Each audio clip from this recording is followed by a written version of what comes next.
Welcome back to Granja Caimito in the Pedroche Valley of Andalusia, Spain.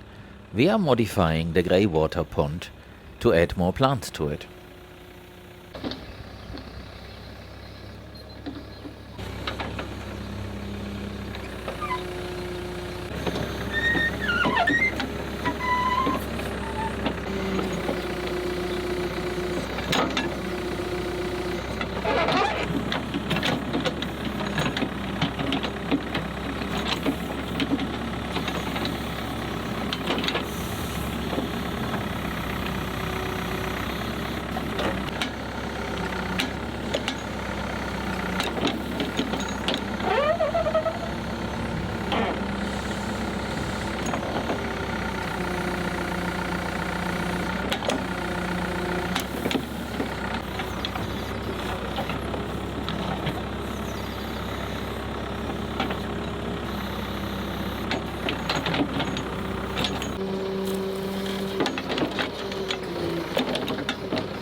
We now have remodeled this area a little bit.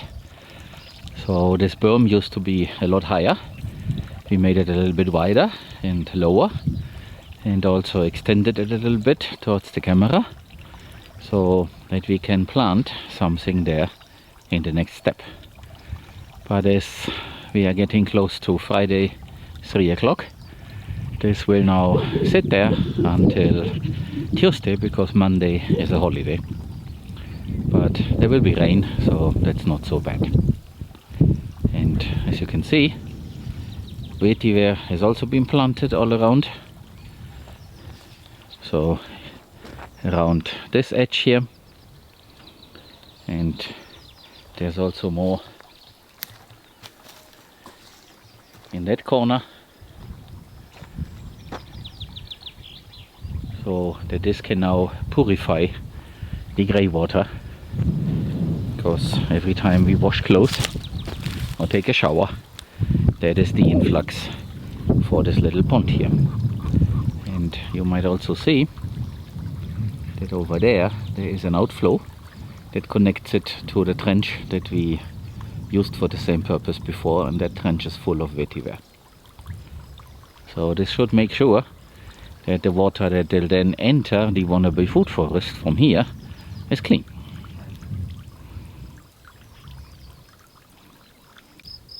I would say these guys have done enough of their job. The things that are still standing there we will cut using a machete, because they won't eat it anyway. So that means we can now allow them to leave. Door is open. Now it's just a question of sending them the message.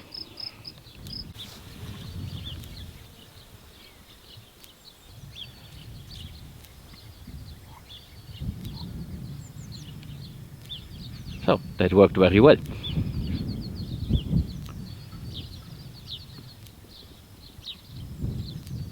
So this here is an interesting example.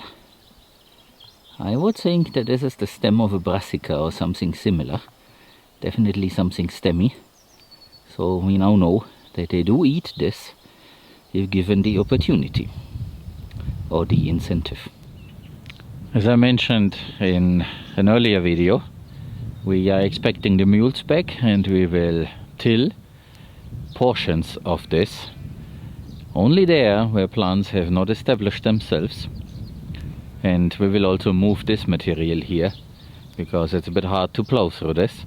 So we take it with the bucket and move it to other places where it might then help.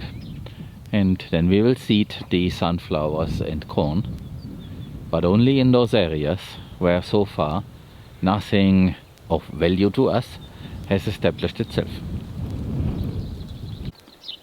And that excludes these areas where we have a lot of good forage. And when the time has come, so the wait time is over and the plants have expressed themselves fully, then we will bring the bovine family back in for grazing. And of course, step by step, we will also establish smaller areas, but for the time being, that is either with a flexible fence that can be moved, or we will start using metal fence posts and basically lay out the real thing. In any case, we will start with the animal lane that will loop around this 4-hectare area. So there is an entrance on one side, and then it will loop around, and then this might be the exit, or maybe a little bit further down. We will have to see how we do this. Probably the exit will be right here where I'm standing. So somewhere here, maybe between those trees. Yeah, there is one, and here to the left there is the other one. So that this area that will be seeded is not affected by the animal lane. And also we don't have a very narrow triangle there in the corner, because that is where bad things happen, and then the fence will lose. So we better move this entrance and have this animal lane loop around this. We will see how we do this, but in any case we have pictures from the air, so we can use that for planning. And as you can see, the forage in this former pig paddock has come up very, very nice, except some areas like this one here. So here the mules can help us, because they can navigate here, while a tractor has it very difficult. So I can see them make a few passes, so that we can also bury the seed here. And it's going to be a mix of corn and sunflowers together, and nature will decide who goes how tall.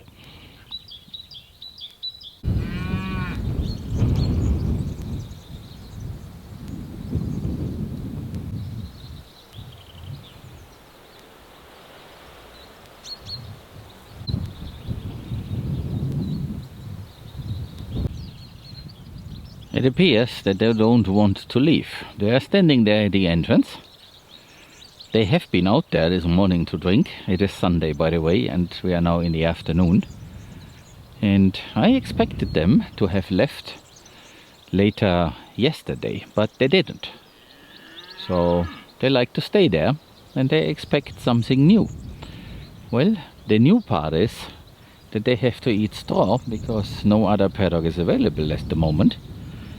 And they might have been wandering around this morning while I was still in the house, and then came back. But as you can see, they're just standing there, and I would assume they expect the alfalfa pellets, or that I indicate them where to go next. And they might actually be interested in this part here, but this is not yet ready.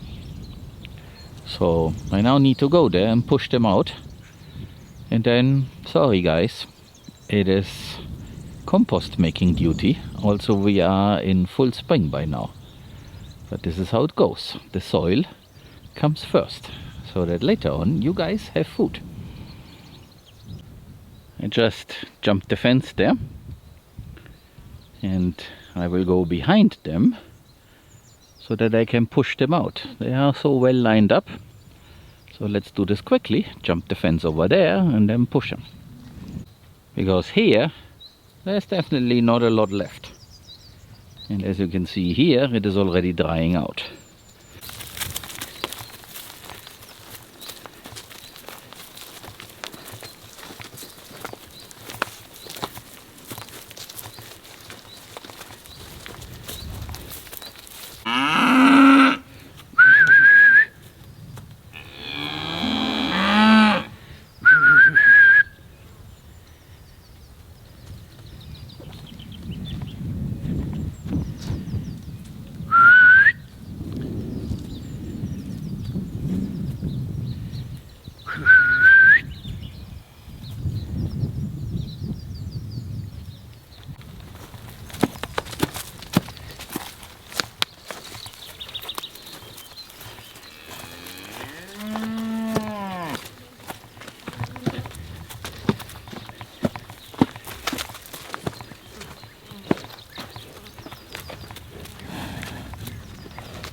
So, out we go. Looks like it's working.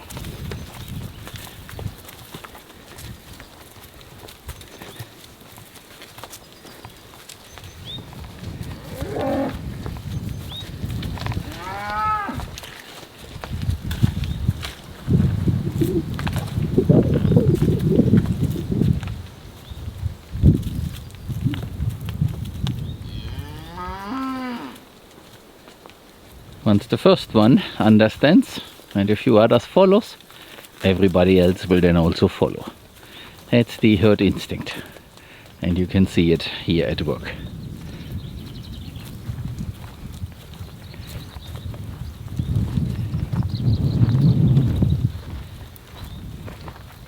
Supposedly we humans also have it.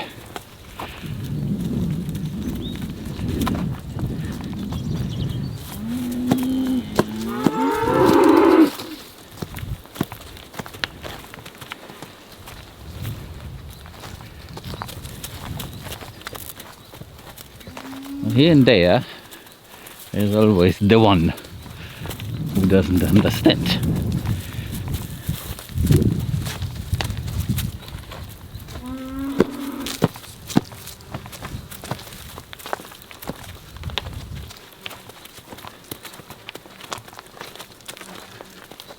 Good. So now we can close the gate. These ones want to go for a drink, which is okay. At least they won't come in here anymore. And the others are disputing this because they are moving over there. So this whole group needs to make up their mind. And these two jumped in there. That's okay. The little ones, they can do as they please. And this will improve once this is wire mesh. But for the moment, they are not doing any harm. And it's actually good that they eat the fresh and young grass and clover and all that.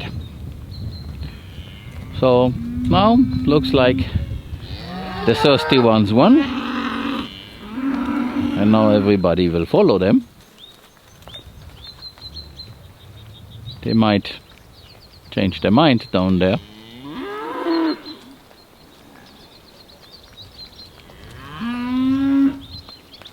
But then eventually the mind is what the whole herd wants, and then that takes a moment. And you have seen they do respect the polywire because they know that it will be unpleasant. But of course in the heat of a quarrel, like the bulls here and there have, the polywire then loses. But most of the time this is okay. So they have made up their collective mind, and now it's go for a drink. And I let them, because that's also perfectly fine.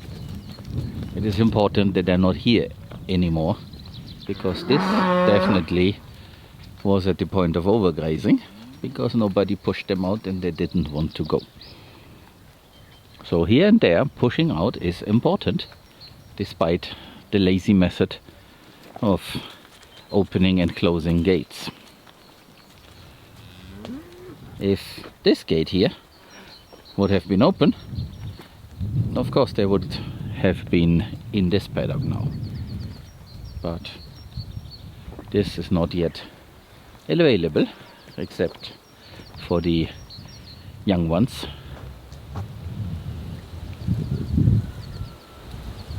And they don't change the regenerative work that we are doing. So that's perfectly fine in their case. This is Bermuda grass, and it sits right here in the animal lane driveway. And you can see it is green.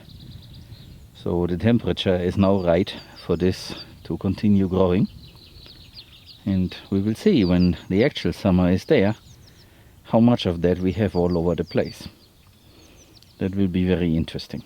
But of course this is here in the driveway, so it doesn't really count, but it's there and it's clearly visible. So this gives us an indication that this should now grow in all the places where it exists. We are now officially in the warm season Today is the 1st of May, and it does feel hot already. So summer is just a month and maybe a few days away. So now everything that has no plant cover will now dry out. But thankfully for this, what we see that here is Crotalaria huncea, which means it's a sun hemp and it's a warm season plant, and we are expecting more rain showers. Actually tonight, the first one, let's hope it comes, and also tomorrow, and the rest of the week is also some showers forecasted. So this will continue to get the moisture it needs, and as this is a warm season plant, it should definitely germinate and start growing, and then we will see how this experiment goes. Without that, this would be like over here, because it used to be the very same. So tilling with the mules certainly changed things, and now that we have a different species here, this should then provide us with some forage for summer, depending on how that goes. And I mentioned that in the other video where I showed you the plan. So we will start grazing from this part on and then go west, which is over there, because this area here will certainly dry out earlier than the remainder, because over there we have the swale, and that swale should provide us with some additional moisture depending on how the Crotalaria grows. So if the Crotalaria is able to reach some water source or not. In any case, we have a pipe that at the moment ends up there in the distance where the integrated pond is, and we are prepared to extend this pipe. The diameter will reduce, so at the very end, right here in front of me, we will end up with a 25mm pipe, and the plan is to just make some holes in it and control where we let the water flow out. So there will be a few shut-off valves in between, so that we can make sure that this area, in case it is needed, does receive some irrigation.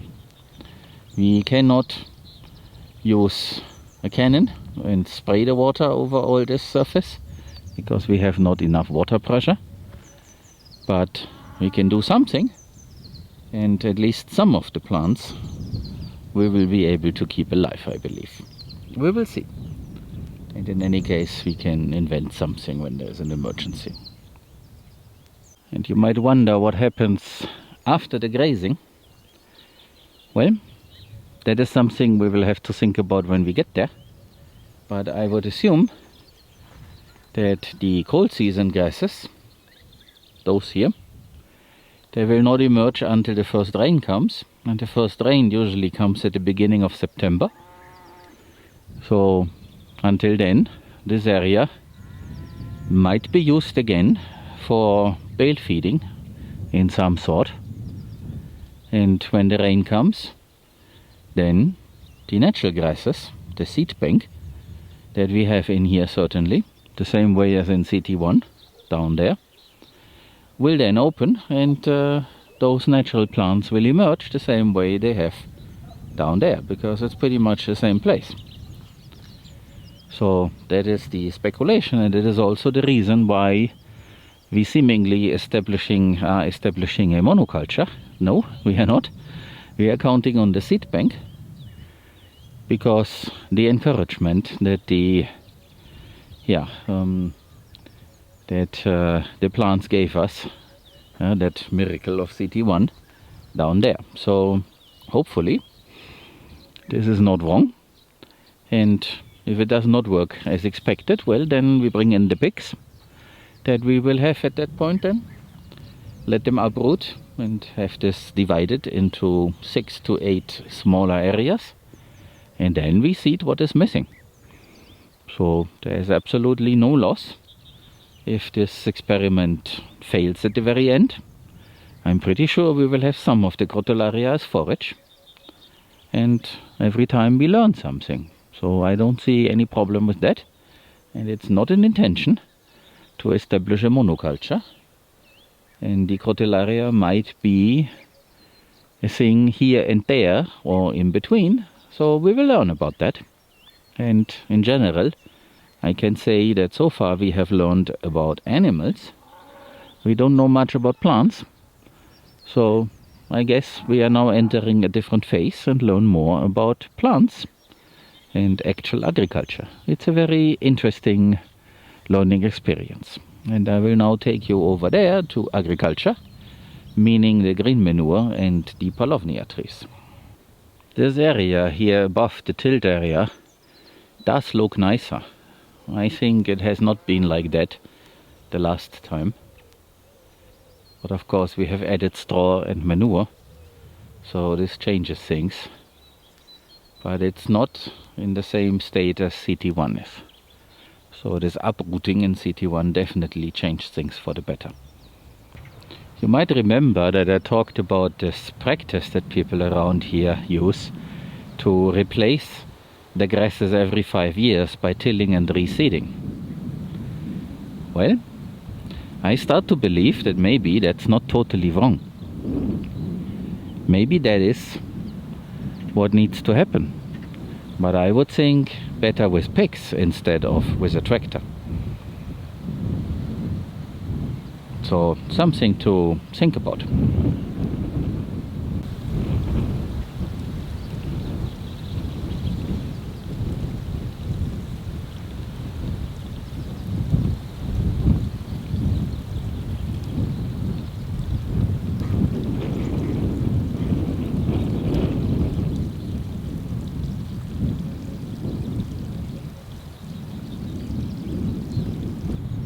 Cows have changed their mind now that they had a drink, or at least some of them I would assume. They are now heading up looking for a place where they can go in, and that place that is open is the one where yesterday I deposited 2 bales of straw. So that's going to be their dinner for today, and tomorrow we will give them some alfalfa pellets, and then on Tuesday they will go to A15 where there is fresh green forage. Here we continue to pump up water from the outflow of the water reservoir to fill this up as much as we can. Whenever there is a rain shower it will also help, but we just leave this pump working for as much as possible. It will replenish overnight, and in case that we pump it dry, then we just wait a few days and we can continue. The idea is to store as much water here as possible. That swale has a bump there, so it's a little bit higher than the part at the very end. And the idea is to raise the water level here as much as possible, so that both sections will then reunite. During summer we might lower this here a little bit, but it's not so important after all. It's for infiltration, not to have the water here. So the idea is that this swale has enough water stored in order to keep the crotalaria that is below it alive during summer. And you can see the Paulownia tree there in the center is also grown very big again. It was leafless like all the others and looked like it was only a little stump, but no, it has come back with force. I will now walk around and show you a few more.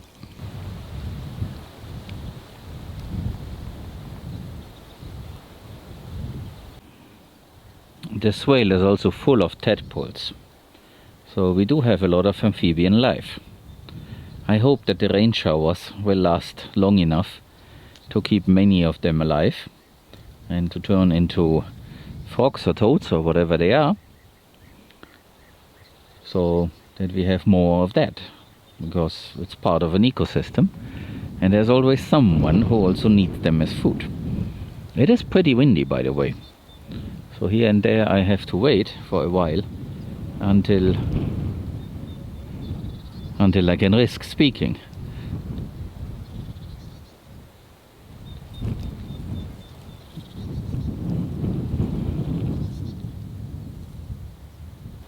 I had been asking about what we could grow at the bottom of these swales. I have a feeling my question has been answered by nature. So apparently there are things that start to establish themselves.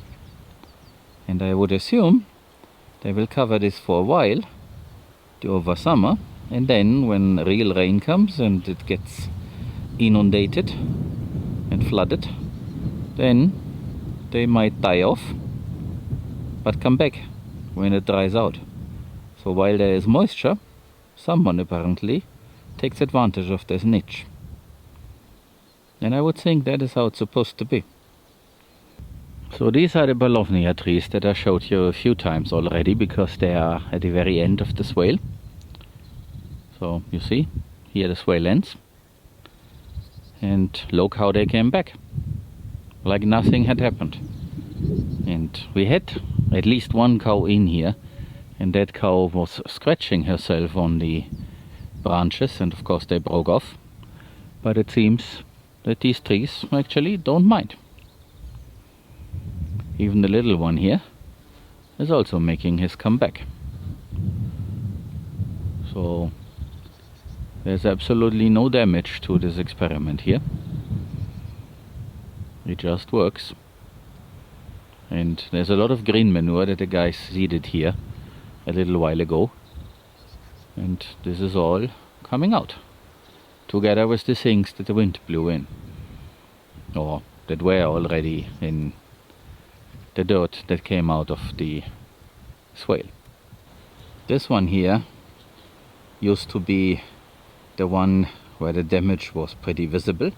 It already had developed a thicker trunk, and you can probably see it if I zoom in. Somewhere in there.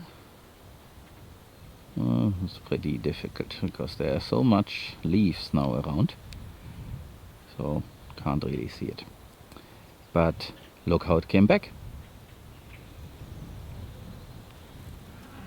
The fastest growing tree in the world, and that is why I picked them, for fast developing biomass.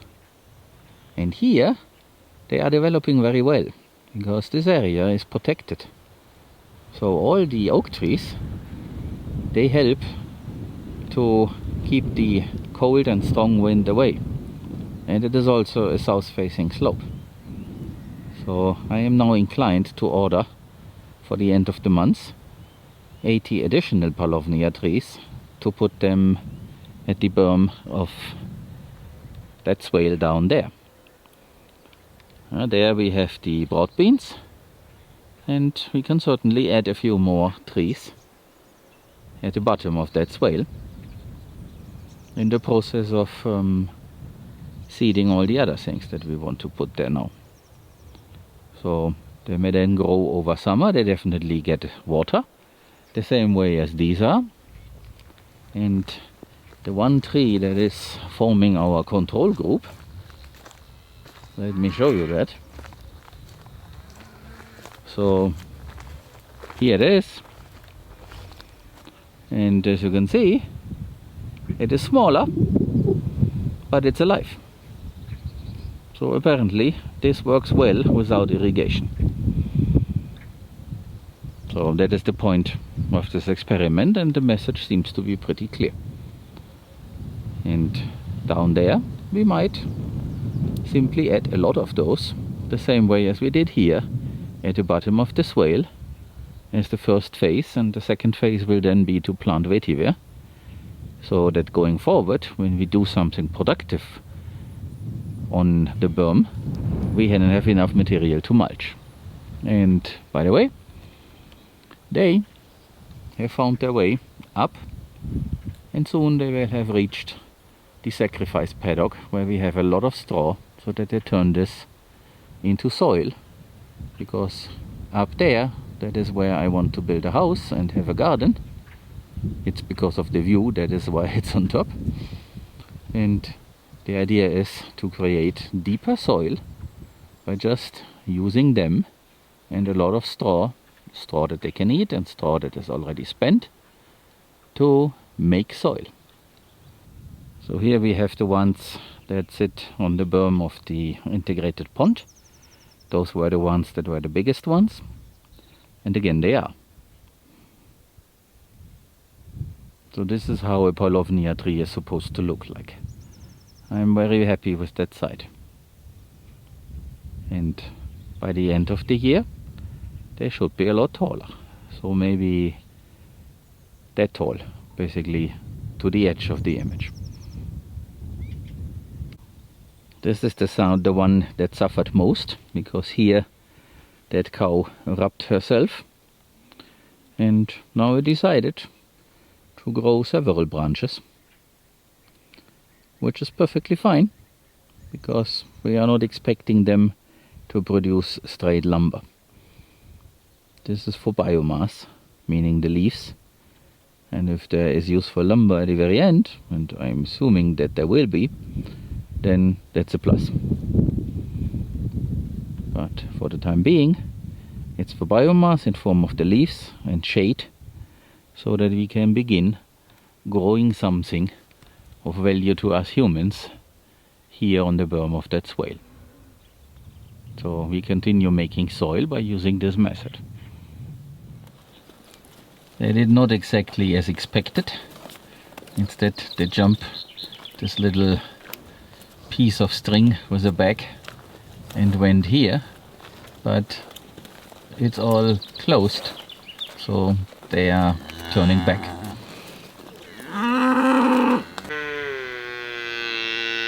So this little message was not enough, but it might also be that they went through there where there is a gap.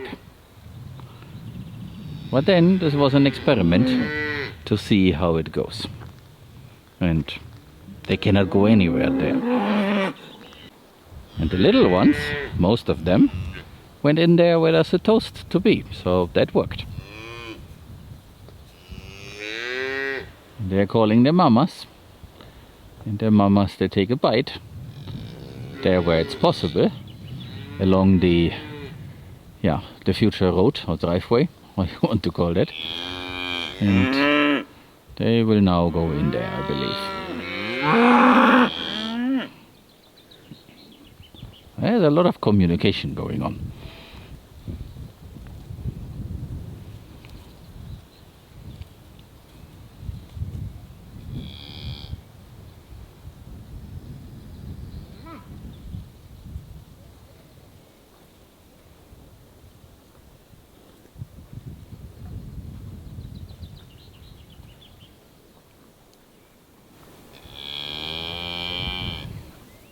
Of course, the mamas are calling their babies, and they expect the baby to come, not the other way around. But in this case, the mamas should go to where the babies are. But for now, it's okay that they eat whatever grass they can find here. And tomorrow we will give them some pellets, and that will be Angel and me. And on Tuesday, which is then a regular work day, they will get to graze in A15. So this is just a short break. But I believe after that, then definitely there will be a few days without any paddock available.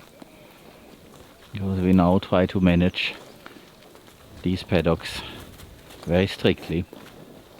We can feed them in a different way, and at the very end it is important to have actual forage instead of importing things from outside.